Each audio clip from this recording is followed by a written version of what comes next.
Peace, family. My name is Clive Morrison with the Black Businessman Warrior, where we help Black men build profitable businesses that are also a contribution to the community. And this is the 10 rules to building a profitable local business. We've created these 10 rules so men can have a guide on how they should be building their business profitably, so they can understand what they should be executing, what they should be doing, and having a strategic plan on how they're going to build their business the correct way and the right way. So right now we're going to start off with rule number 1, which is be on a mission. And what does that mean, be on a mission? Being on a mission is having a clear direction on what you're trying to achieve.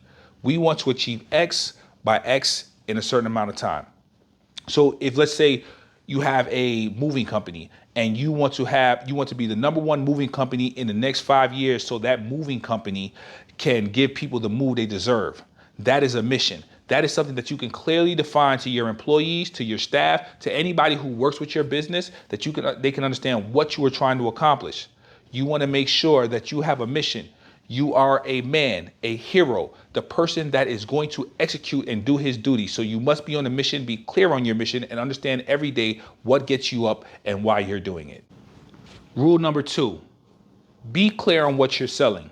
A lot of times I see people not clear on what they're selling. They're selling 50 different things. They think that they're trying to get all the customers.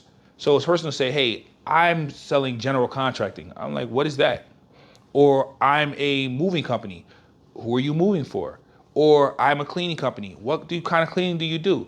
So when we say know what you're selling, are you residential? Are you commercial? Do you do in the lawn in the springtime? What is your exact thing that you're selling, so people can be specific? There are so many areas to be broad on. We think that if we're just saying we're a moving company, we can get all the jobs, or we think we're a cleaning company, we can get all the jobs. But when you're specific, you allow people to say, hey, that is for me. I need that. If you're a cleaning company, you say we clean residential homes to the T, then people who have residential homes say that's for me. If you're a commercial cleaning company that cleans office buildings, when a person sees office building, they'll say, oh, that's for me, when they read your headlines. So you must know what you're selling, be clear on what you're selling, and have that correctly. So always know what you are selling. Number 3, know who is your ideal client. So we just talked about knowing what you're selling, and now knowing your ideal client is going to allow you to say, hey, I'm selling residential cleaning. What type of people need residential cleaning? Who is the most profitable? It may be older women. It may be younger men. So you want to know who is your ideal client. What do they look like? What are they looking for? What are their fears? What do they want to achieve? What do they want to do? Knowing your ideal client will allow you to be specific in your messaging when you're talking to them. You would talk to a woman different than you would talk to a man. You would talk to an older woman than you would talk to a different woman, to a younger woman. So you want to make sure you know who your ideal client is. Now we're on number 4. Number 4 is go talk to your ideal client. Now that you know who your ideal client is, you need to go find them.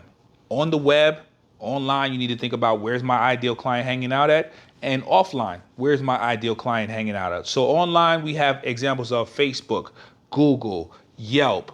That may be online. Offline, it could be Chamber of Commerce. It could be local events. It could be meetups.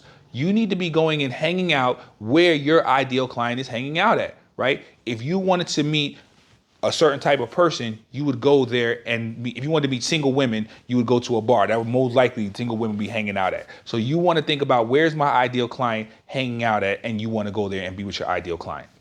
Go talk to them. Now we're on number 5, and this one is very important. They're all important, but this one is very important. Deliver great service consistently. So you don't want to be known as the guy that delivers a great service one day and a poor service the next day. And this comes back to understanding what you're delivering, because you want to make sure that you deliver the same service over and over and over again consistently. You want to deliver the same service. That way people can know what to expect when they get you. They can know that, hey, I'm going to get this service. It's going to be done this way. And I know it's going to be executed right because they've done it over and over again. So you should always be, one, delivering a great service consistently and getting better at delivering that service as time goes on. All right, family, we're on number 6 right here. And this one is very, very important. You must know your numbers. I've seen so many entrepreneurs where I ask them, what's your profit statement? How much have you made last year? And they don't know. They're running a job. job cost $300. They don't know if they made a profit or they made a loss. And they're not counting their time. They're not counting their employees' time. If they have employees, they're not counting their own time. So you have to know your numbers. If I go do a job for $300, I have to know how much does it cost me to do that job, how much labor does it cost me to do that job, and what's my profit. So you have to understand your numbers, expenses, payroll. There's so many things that you have to know. In knowing your numbers, they should be divided up into a pie. You must always know your numbers. Okay, this one right here is number 7. This is somewhere where I see a lot of entrepreneurs mess up at. They think that it's a race to the bottom to get cheap. So we want to sell value, not price. So what does that mean? That means that you do not want to be the cheapest at the bottom of the barrel. There's no way you can do that. You cannot be the cheapest competitor. There's always going to be somebody to undercut you. What you want to do is you want to provide value. So value can come in. Let's take a service. If we take a moving business, and everybody moves furniture, right? There's 10 companies that move furniture, but you could say, hey, we're going to be on time. We have a guarantee. If we're going to take pictures of all your furniture, we're going to greet the customer. We're going to come in uniform. You want to sell the value of all of these things that are extra that other companies are not doing, so that when people say, hey, your price is a little bit higher, but we have other things that come with it. So there's going to be a value. Do you want just the cheapest guy who's going to bang your furniture around?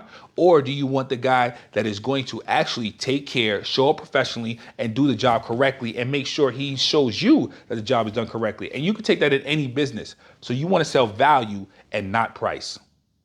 All right, family. We've covered a lot right here so far, but this right here is where you put a lot of it together, which is building a system. So everything that you're doing, having your ideal client, selling value, all the other aspects, knowing your numbers, they all come in a system.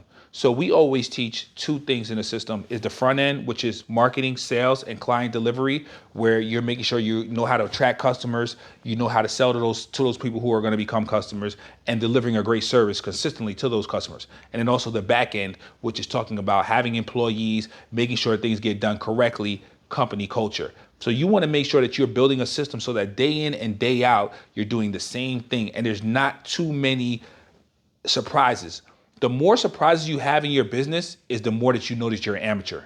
When you wake up every day and your business is doing different things, that means you're still in the amateur stage. The more consistent your business, you wake up, you look at marketing, you get your team ready for another job, and things are going consistently, you know that you have a more professional business. So you want to make sure that you build a system out that has consistent marketing, sales, and client delivery, and also when you have employees, to make sure that everything is getting done as it's supposed to. So make sure you build a system. Okay, family, I know I've thrown a lot at you. This is number 9 right here, and I want you all to take one step at a time. Building a system, knowing your numbers, understanding who your ideal client is, talking to those ideal clients, all these things are very, very difficult. So I want you to be patient with yourself and understand that you have to take one step at a time. So implement these things one step at a time, understanding what your numbers are, who your ideal client is. This is not a sprint. This is a marathon. So you're going to take your time. You're going to build a consistent business, a great business. So just make sure you take one step at a time. We're at the end. This is number 10, and this may be the most important one.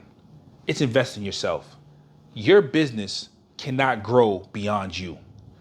What you know, what you learn, how to delegate, how to be a boss, how to run a company, to be a true CEO, it can't outgrow you. So you must invest in yourself.